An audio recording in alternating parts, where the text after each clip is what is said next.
Hello, so this is like take number 3, I think, because the camera has been playing me out and I've almost finished my lemon water. And wow, do you know what? I think I kept this show with the quote, I love this sport. I absolutely love this sport.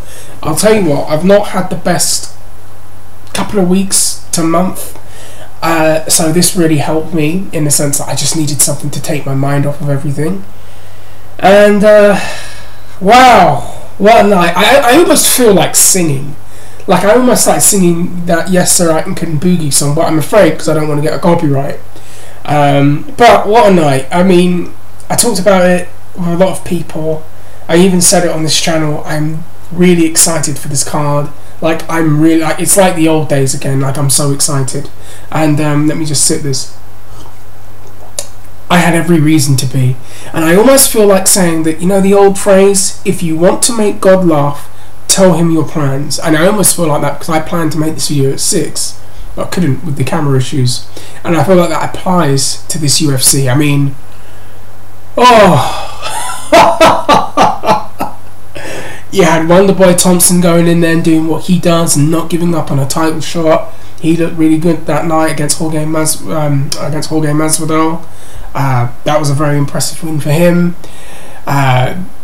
Johnny Hendricks loses. I know he's trying to reinvent himself with Greg Jackson. He loses to the second coming of Vitor Belfort. It's like someone went in a time machine, pulled out Vitor's body and put it on this kid's head. Like, tell you if that even makes sense. And we just go to the main. Let's just go to the main card. You had TJ Dillashaw and Cody Garbrandt, and I'll tell you what, it was pretty interesting seeing Uriah with his, you know, he knows when to condition his hair and get his coconut oil. He's all fluffed up already in the camera to see his boy. And then, you know, there's been so much said. I know that the UFC have pushed Cody Garbrandt really, really hard. You know, they are kind of putting all his stuff out there on YouTube, on Twitter, and pictures of Kobe Bryant, and what a compelling story. And he has a great story background, you know, whatever. But they were pushing him so hard to the point where it was starting to become a little bit nauseating.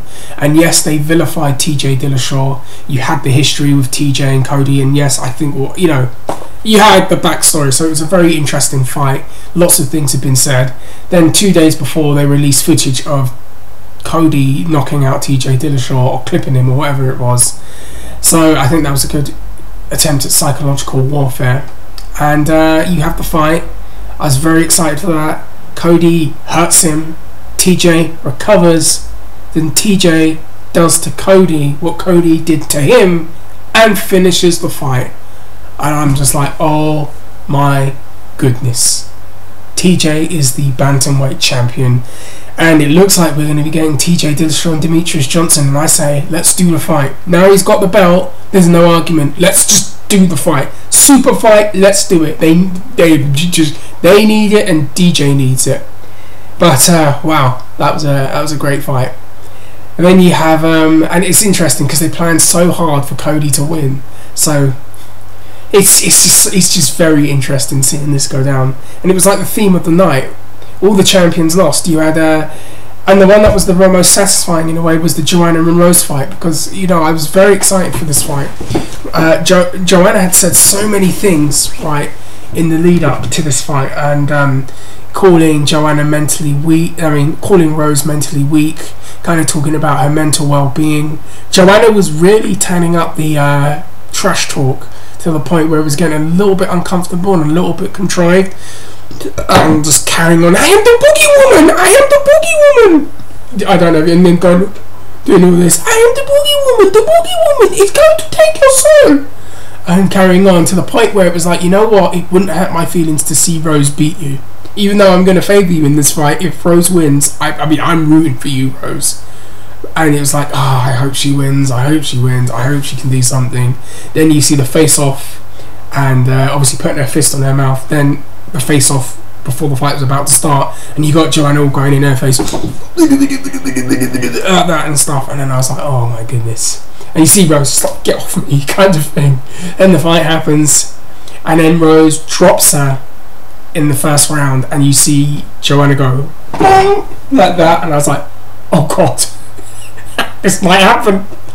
And then she lets her back up, and then she drops her again, and you see Joanna get TKO'd and tapped to strikes, which was really poetic. The way she was going on about how Rose is going to mentally break, well then Joanna mentally broke, and didn't even stay in the octagon, I think, after the loss. After the loss was, I don't remember her being interviewed. Correct me if I'm wrong here, but I swear you could see her visibly walking towards the exit, and it was very poetic. And you know what? In some ways, yes, it did remind me of Ronda and Holly Holm, in the sense that you had this very arrogant champion that was carrying on and carrying on and carrying on and carrying on and carrying on, and then gets her wrong finger. There you go. Gets her comeuppance, and it was just very satisfying in many, many ways to see Rose win, given her backstory, given everything she's gone through, and just the way she handled the whole situation. I mean, it was very telling when Joanna was trying to goad her in that interview and Rose wouldn't bite, and I was like, this is interesting. And a lot of people said they smell an upset, so salutes to all of you, man. I mean, what a... That fight made me just say I love this sport. And then you had George St. Pierre and Michael Bisping. Very strange fight in a number of ways. Obviously, George not normally being a middleweight, George being off for 4 years, George, just so many things. Robert Whittaker being really the number one contender. You had other middleweights, but then they'd lost. Michael Bisping was the favourite. And then, wow, what a night. You see George St. Pierre finish a fight, first time since 2009, finish a fight. I mean, I've not really been bored by George fights because I'm a huge fan of his, but I can see why. But George goes up a weight class, he's the smaller man, and he comes out and he blows everybody away, and he beats Michael Bisping.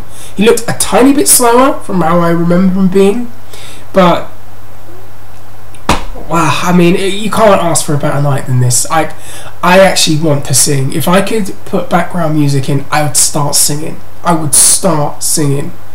mean, George winning by submission, and yes, he's going to fight Robert Whittaker. From what I've been told, though, he's going to go to a hospitals for his nose.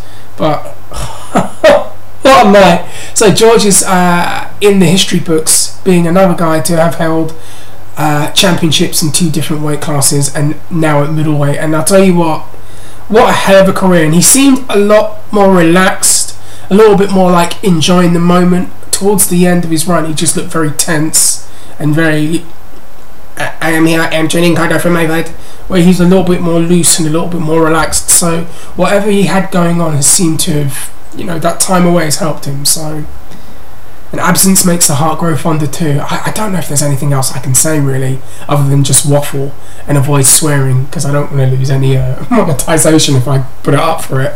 But I told you I'd be back tonight to this morning, and I just feel like, yes sir, I can believe. Do you know what, I better stop, I don't want to ruin your ears. But I need a certain song. I can boogie. What a night. Boogie, boogie. I had to flex there. All night long. Oh god, my voice. Anyways, I'm going to stop before I make this worse. Let me know what you think. Let me know if you had a good time watching this show. And let me know if you're excited for what's next. Comment down below. Like, share, subscribe. I'm going to be back Monday, Tuesday possibly. So take care. Comment, like, subscribe, and peace.